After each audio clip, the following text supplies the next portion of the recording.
Okay, ito na ang magnet. So, subuksan natin ang first na zipper. Ayan ko ang magnet. So, dito po ang kanyang folder. Kasyang-kasya po. At ito na po ang laman dito. Folder na po. So, punta po tayo dito sa may loob. So, notebook, syempre.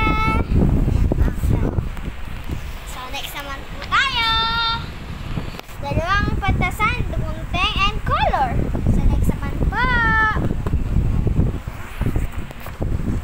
So, pencil case na isa. And so, isa pang pencil case.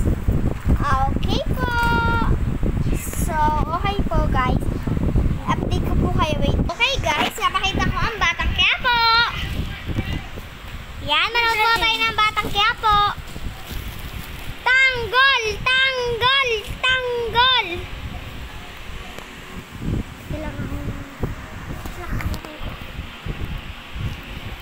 Ayan guys, sunod na kayo.